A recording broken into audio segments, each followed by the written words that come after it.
Charles, for escorting me out here. I have a little explanation for you. This next song is so depressing that I always sit down when I sing it, and I'm so glad that all of you are sitting down also. And it's good that you're sitting down, David. Thank you. So we'll go ahead and begin. I seem to be the victim of a cruel jest.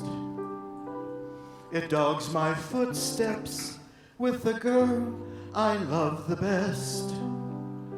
She's just the sweetest girl that I have ever known. And yet, we never get to be alone. My car will meet her, and her mother comes too. It's a two-seater. Still, her mother comes too. At Ciro's, when we are free, for lunch and supper or tea, she loves to tango with me, and her mother does too. We buy her trousseau, and her mother comes too. Asked not to do so, still her mother comes too. She simply can't take a snub. I go and sulk at the club, then have a bath and a rub. But her brother comes too.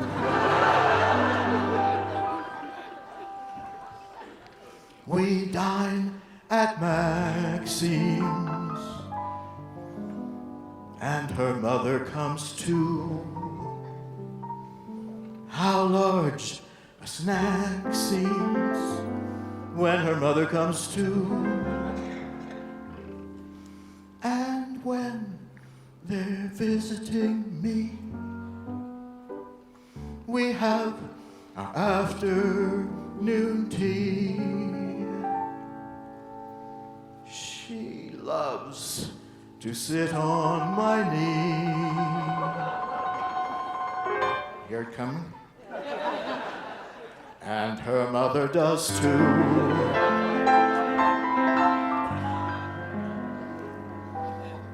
To golf we started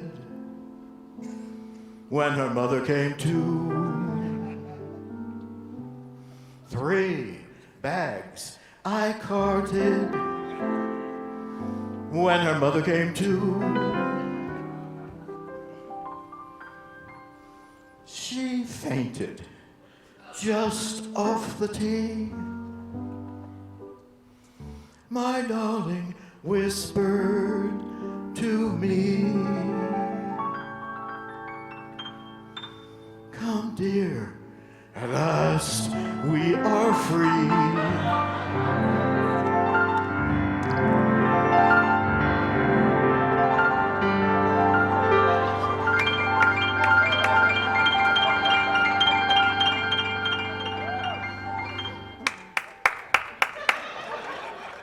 But her mother came too.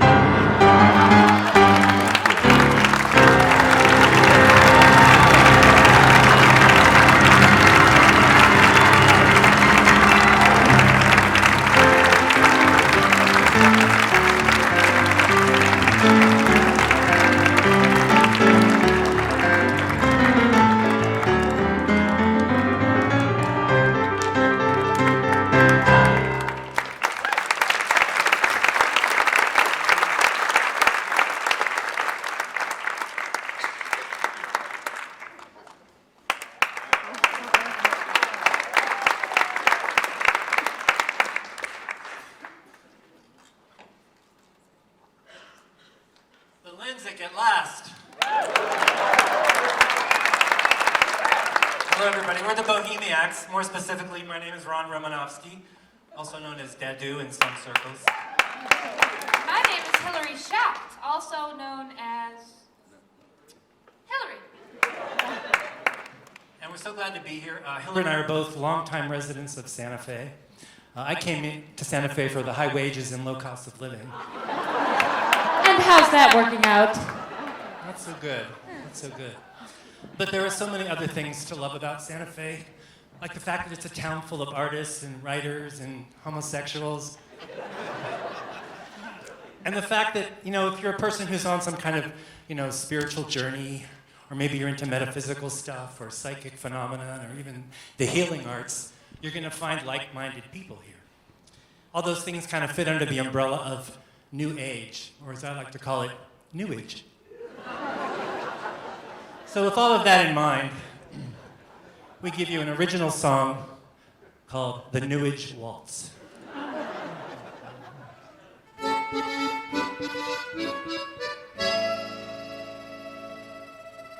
I'm doing my affirmations. I'm chanting my mantra each day and night. I'm doing some visualization. Seeing my aura just glowing with light. And I'm breathing real deep, sitting perfectly still. Clearing my mind as I focus my will while listening to music from Windham Hill. 'Cause I want to be enlightened. Each morning I do meditation. I become one with the whole universe. I experience self-actualization. I'm seeing a Rolfer and getting rebirthed. And I've given up sugar, red meat and caffeine. Wear crystals to keep all my energy clean. And of course I subscribe to New Age magazine. 'Cause I wanna be enlightened. Each Monday I go to a channeler to get some advice from the other side. On Tuesdays I get a holistic massage. And on Wednesdays I meet with my spiritual guide. I'm studying reincarnation, finding out who I have been in the past. I'm practicing manifestation in the hopes that I might make some money at last. And I throw the I Ching at least twice a day, burn incense to keep evil spirits away. And I've arranged all my furniture in perfect feng shui. 'Cause I wanna be enlightened. Each Thursday I go to a workshop on opening up the unconscious mind. On Fridays I see my astrologer, and on weekends I go get my chakras aligned.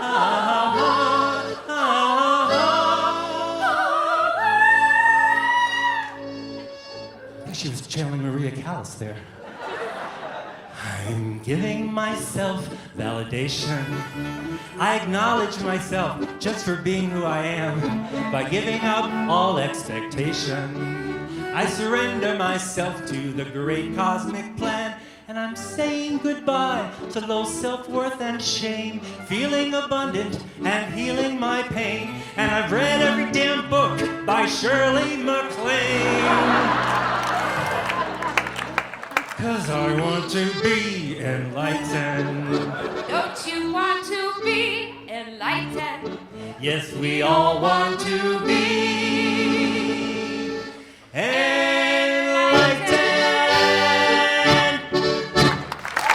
Thank you very much. We're the Bohemians.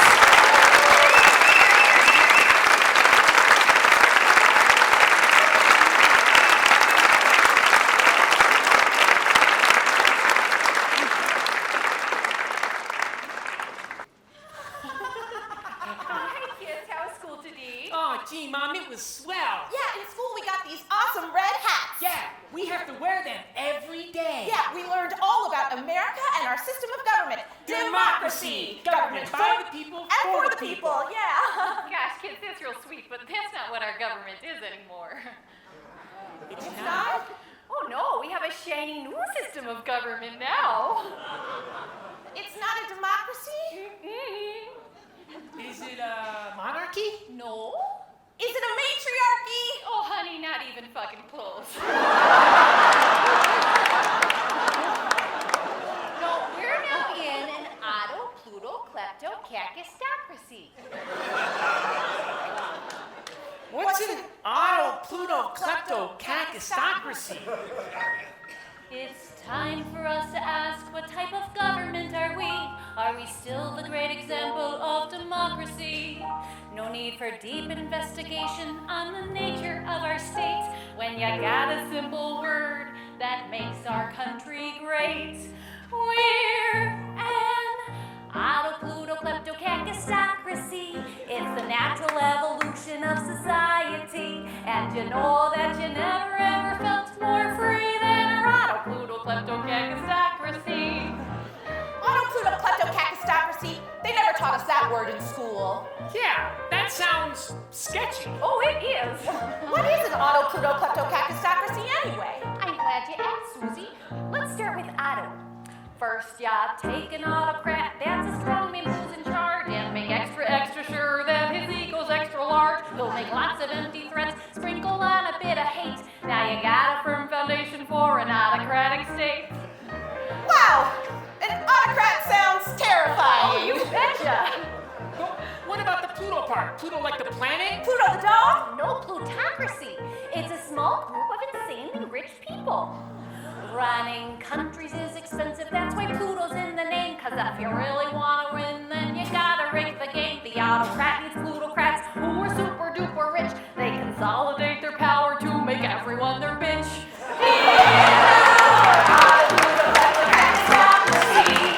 Set a great example for the world to see. It takes you back to the 19th century. It's auto-pluto-klepto-kakistocracy.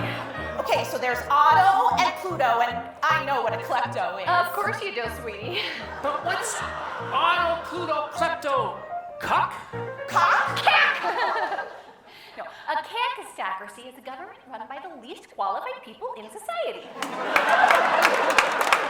It's from the Greek kakistos, which means the worst. It's a very obscure word we never needed to use until now.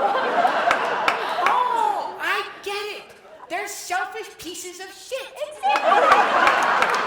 Kleptocrats embezzle money from the citizens' taxes to offshore bank accounts that only they can access. They keep it for themselves and their families. It's a sick, slick brand of low-life thieving sleaze. You never know the truth. Cause they undermine the press. When it comes to being the worst, They're the very, very best. what matters most to them is the deals they've struck. If it doesn't serve the people well, They don't give a fuck. Auto-pluto-klepto-kakistocracy. We broke it, so we bought it, there's no warranty. But you're in luck, cause you're already a citizen of auto-pluto-klepto-kakistocracy.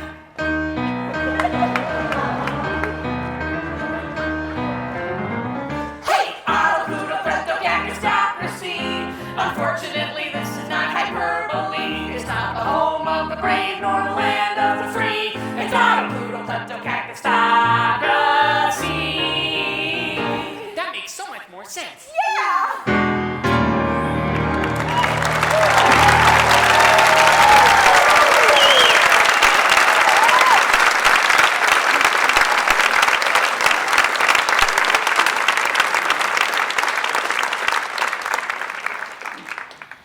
In a world where a sitting U.S. president may have collaborated with a hostile foreign government to steal an election, one super special investigator is about to turn up the heat, and his name is Robert Mueller.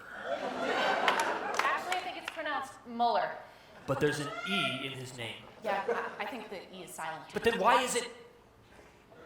Let's just call him Bob.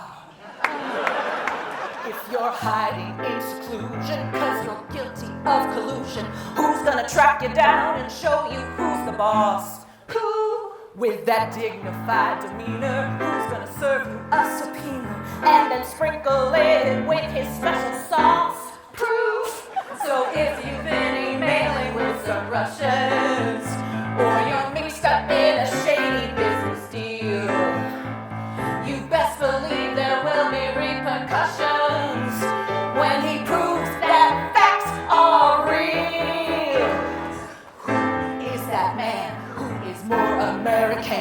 than a bald eagle.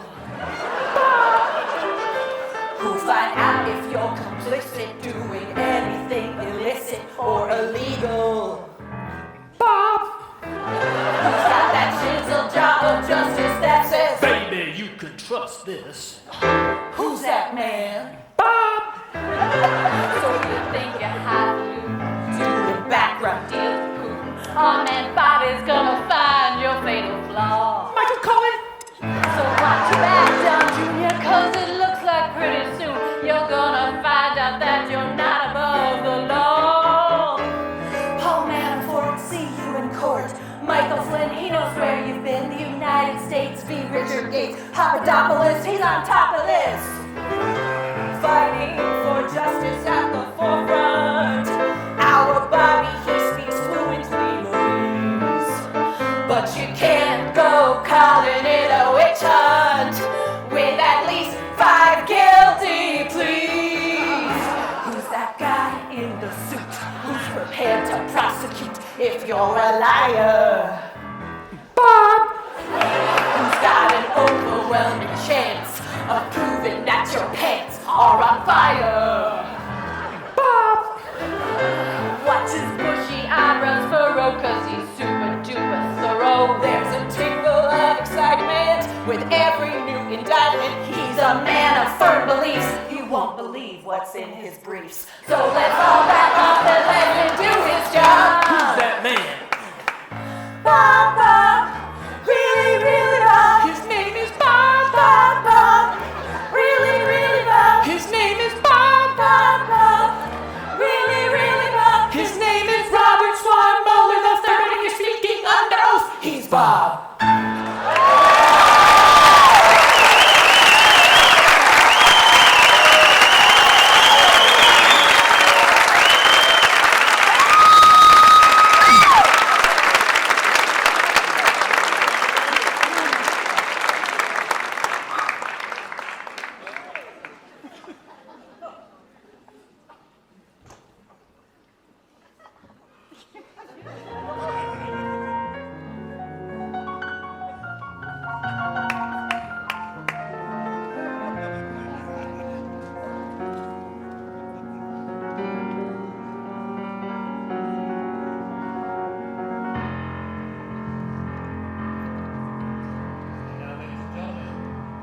I give you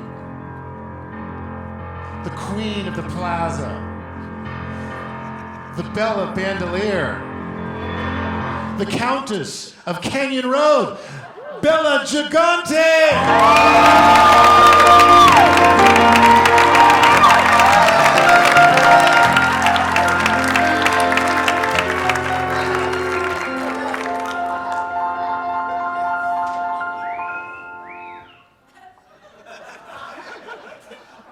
Ask all the other chickies in my pen.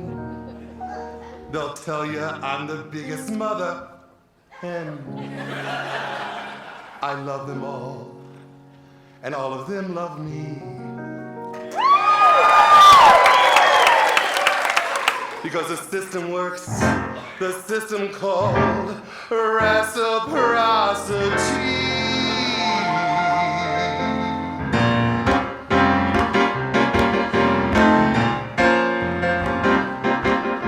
There's a little motto always sees me through. When you're good to mama, mama's good to you.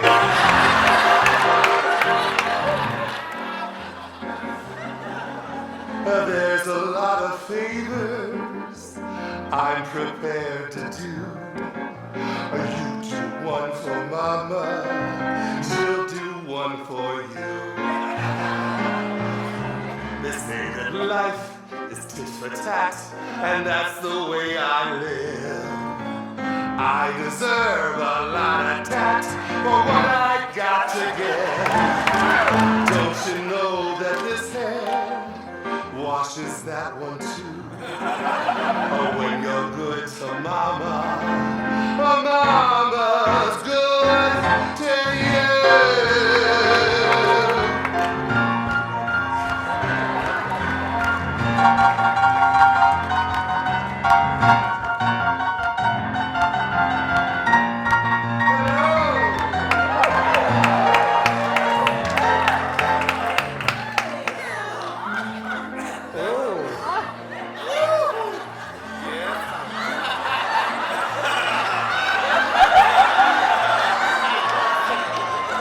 You're handsome.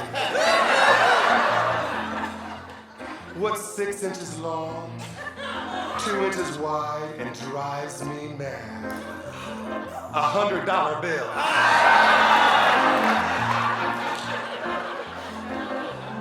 When they pass that basket, nice basket, folks contribute too. You put in for mama, she'll put out for you. If you want my gravy, pepper my ragu, spice it up for mama, she'll get hot for you. The folks atop the ladder, they're the ones we all adore. So boost me up your ladder, kid, and I'll boost you up yours. Let's all stroke together like the prince and crew. When you're stroking mama, mama's stroking you. Now what's the one conclusion we can bring this number to? When you're good to mama, mama's good to you.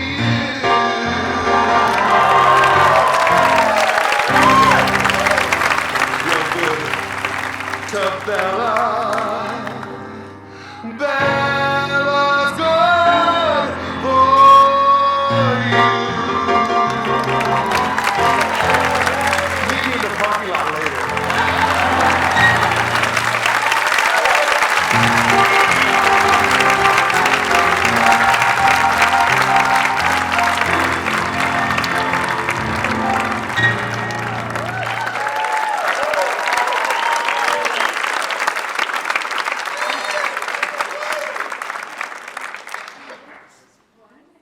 An old chestnut, and we have the Sunshine Boys who are going to do it for us.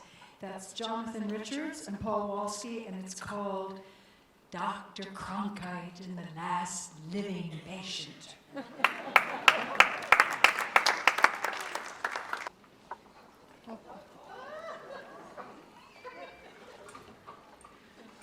Oh, how do you do, sir? Is this the office of Dr. Cronkite? Yes, it is. I'm his nurse. Nurse? Is the doctor sick too? No, I'm a trained nurse. Oh, trained nurse. You do tricks? Tell me, what are the doctor's office hours? 9 to 12, 12 to 3, 3 to 6, and 9 to 12. Well, he gives good odds. He must be a horse doctor. Take a seat. Thanks, I'll take it on the way out. Oh, here comes the doctor now. You're the doctor? I'm the doctor. I'm dubious. How do you do, Mr. Dubious? Sit down. Wait a minute, I'm still dubious. Tell me, do you carry any insurance? Not a cent. How is your wife going to bury you? With pleasure. Father, living or dead? Both. What do you mean both? First he was living, now he's dead. Now, take off your coat, my boy. Take off your coat, my boy. Take off the coat. Take off the coat. The coat is off. Ooh, Look, what's the matter? I got a crick in my neck. What do you mean a crick? This I can do, this I can't do. I think I got rheumatism on the back of my neck. What better place for rheumatism than the back of your neck? The back of your neck. Now open your mouth and say, There's nothing wrong with my mouth. and just sit down. There's nothing wrong with that either. Open your mouth. How long have you had that white coat on your tongue? Since Memorial Day, on Labor Day, I changed to a great certificate. Now, hold your tongue with your fingers and say, shish kebab. This girl. Again. This girl. I have bad news for you. What is it? If you go into a restaurant, you'll never get shish kebab. Open wider and say ah. Wider. A little wider. Your throat is all right, but you're going to have trouble with your stomach. How come? You just swallow the stick. Is that bad? It's terrible. I only got 2 left. Well, aren't you going to get the stick out? What am I, a tree surgeon? All right, I'll take the stick. Wait, hold on a minute. I bet you never went to medical school. What are you talking? I went to Columbia Medical School. Did you pass? Certainly I passed. Well, you should have gone in. Never mind.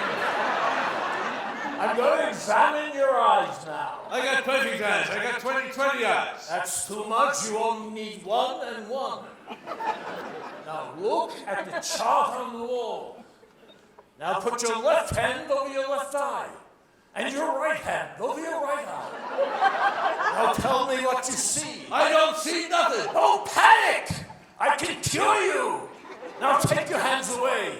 Can you see now? Only I can see. You know I cure over 2,000 people like that. It's a miracle. Thank you. It's a miracle you're not in jail. Let me continue with the examination. Ow! Does it hurt you when I hit you with a hammer? Yes. Good. From now on, try not to get hit with a hammer. Roll up your sleeve. I want to take some blood. I can't do it. Why not? If I see blood, I get sick. Do what I do. Don't look. I'm sorry I can't give blood. I'm anemic. What's anemic? You're a doctor, you don't know what anemic is. That's because I'm a specialist. What do you specialize in? Everything but anemic. Oh, that's it. How much do I owe you? $10 for my advice. Yeah, take $2. That's my advice. Why, you cheat! One more word out of you, you only get $1. You! That's the word. Here's your $1. Goodbye.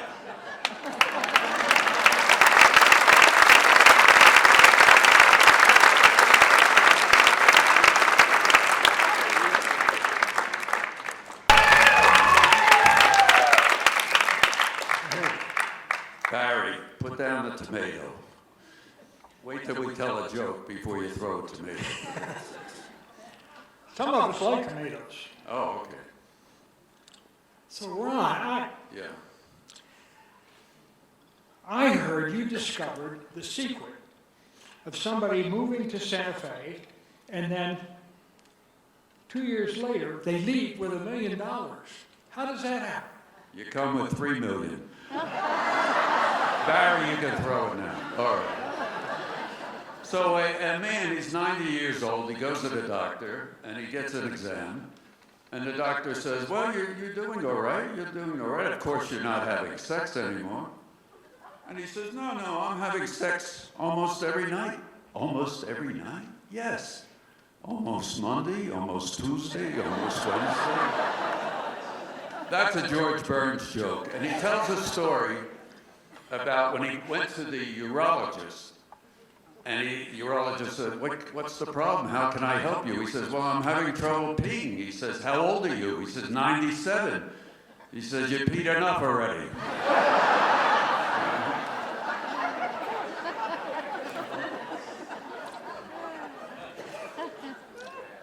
I'm also an Episcopal priest, and being up here gives me an opportunity maybe to change people's perceptions of clergy, which I think a lot of people feel that we don't do much or we don't help people much.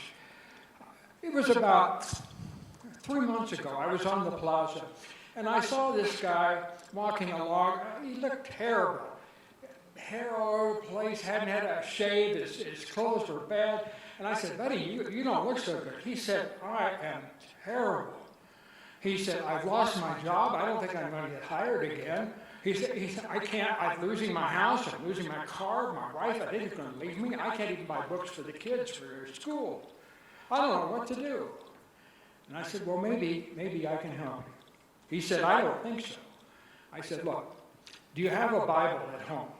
He said, yes, I have a Bible at home. I said, what I want you to do is when you get home, take out the Bible, close your eyes, and leaf through the pages with your eyes closed until God tells you to stop. And at that point, go up and down the page, again with your eyes closed until God tells you to stop, and there will be the answer to your problems. The guy says, I don't think so, but I'll try it. I don't have anything else. Well, tonight, on the way into the theater, I see the same guy. And he was well-dressed. He looked like $1 million. He had a spring in his step. And I said, you're the guy from the block. He said, oh, my God, it's you. Thank you. You have changed my life. And I said, what happened? He said, well, like you asked.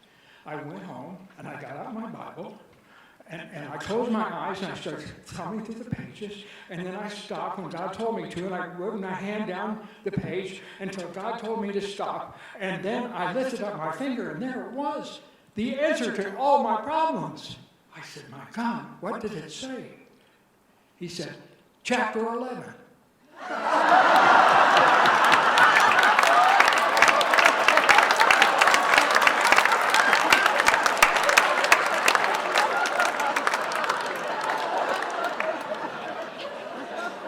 These are supposed to be bad jokes. A psychiatrist has an office, a beautiful office on Cerrillos Road, right off Cerrillos Road. And one day a fella comes in and he says, Doctor, I'm having trouble with my sex life. He says, say no more. I want you to walk 10 miles a day for 2 weeks and call me. 2 weeks later, he gets a call. The doctor says, have you been walking 10 miles a day for 2 weeks? He says, yes. He says, how's your sex life? He says, how should I know? I'm in Las Cruces.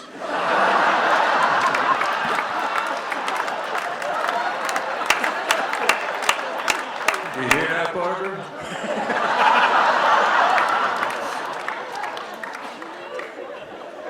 Another guy, really, he was in very, very bad shape, and he and his wife was with him in the doctor's office, and he finished the examination, and the doctor told the guy, he said, why don't you go out and wait for your wife in the car? I need to have a little talk with her. And he said, you know, he's in very bad shape. He said, you're going to have to do 3 things if he's going to survive at all. He said, the first is, he's really tired. I know he's been helping with the housework and stuff like that. No more. No more housework for him. He's going to have to pick up after himself. No yard work. He gets to play his video games and watch his favorite websites. And number 2 is diet. No more bratwurst. No more Taco Bell. It's the Mediterranean diet. Nothing but vegetables, no fat stuff. 3 great meals a day for at least a year. And third, he's kind of nervous. You're going to have sex with him at least twice a day, and always just whatever he wants. So she goes out to the car, and she sits down, and Charlie says, what did the doctor say? And she said, he said you're going to die.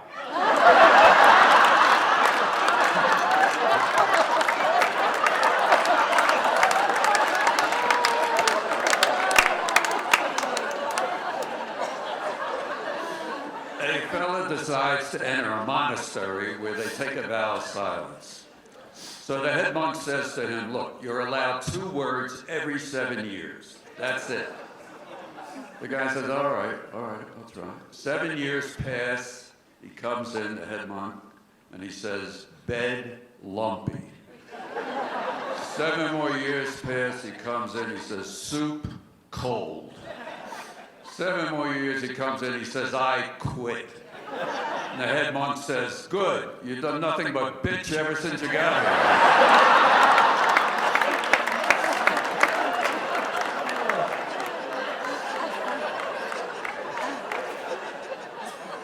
So this older couple was talking about their upcoming wedding, and she said, look, I know we each have a car, and you love your car, but I know we can only have 1 car. I'd like to keep my Cadillac. He said, no problem. She said, I know we each have a house, and you love yours, and it's a beautiful house, but I'd like us to live in my house. He said, no problem. He said, third thing is, he said, I really would like to have sex at least 3 times a week. He said, no problem. Put me down for Tuesdays and Thursdays.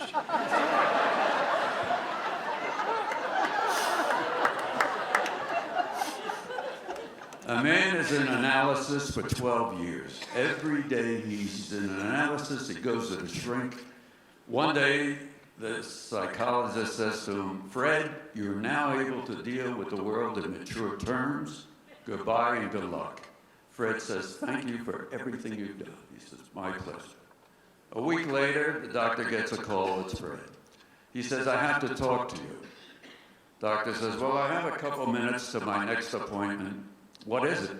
He says, no, I have to come in and talk to you. He says, it's that important? He said, yeah. All right, come in. He comes in. The doctor says, now what was this thing that was so important you had to come in and see me? He says, you won't believe it, but the other day I got up and I had a cup of coffee for breakfast and I got the feeling that you were my mother. And the doctor says, that's ridiculous, it's juvenile, it's asinine. A cup of coffee, you call that a breakfast?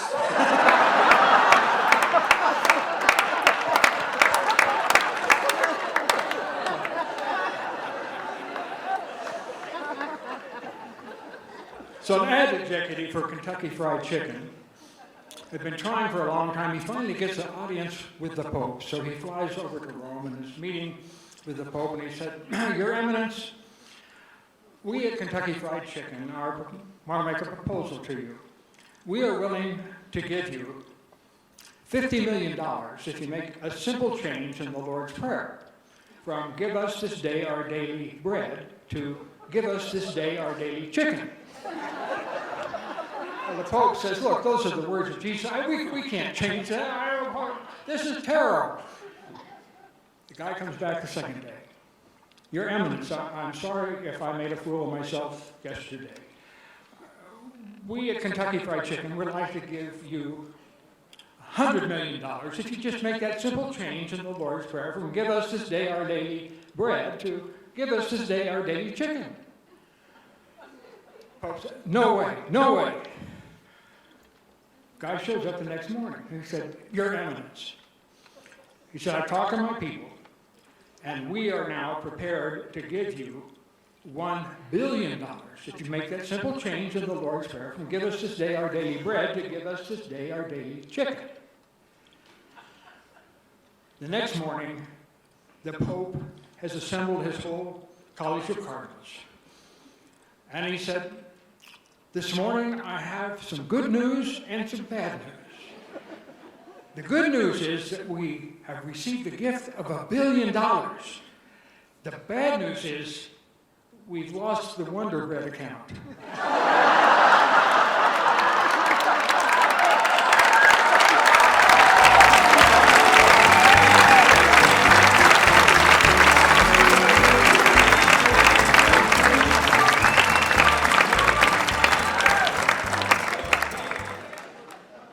Let's have a huge round of applause for these incredible players.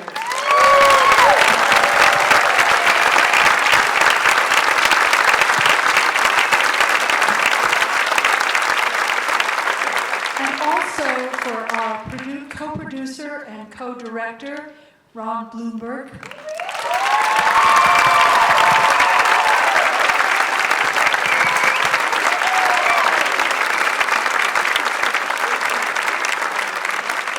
And our co-producer, where are you hiding?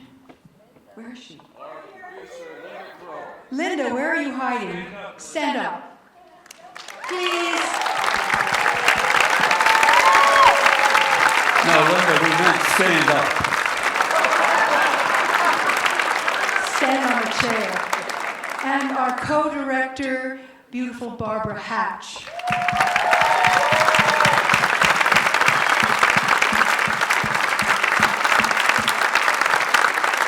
And then the magical David Geist. Where are you?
we've all decided, the producers and everyone on this stage, that this whole performance is going to be dedicated to you.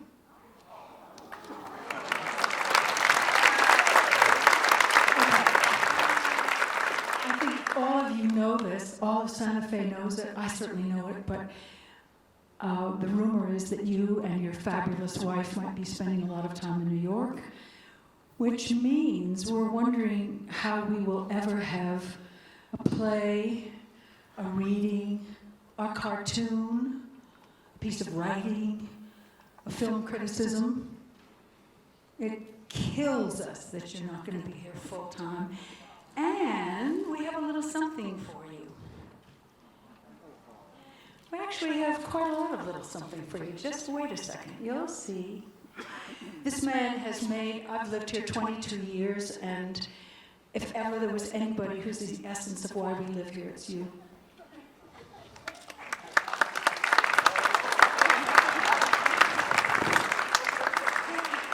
This one's for Claudia. She's out there somewhere. What am I doing here with this? Those are for you. Thank you so much.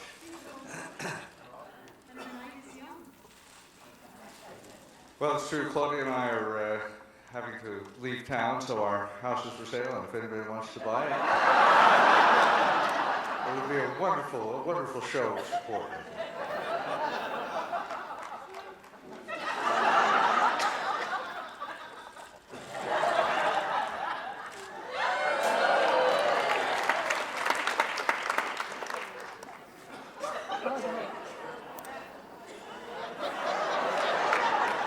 It's a little bit like The Sorcerer's Apprentice.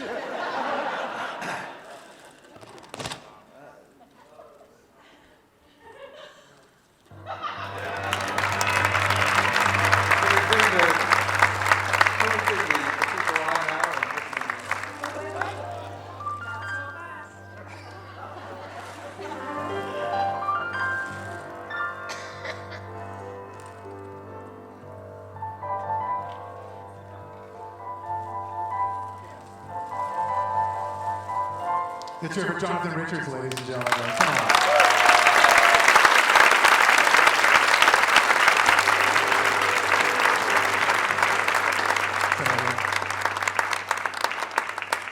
And now, let's welcome the entire company of Vaudeville.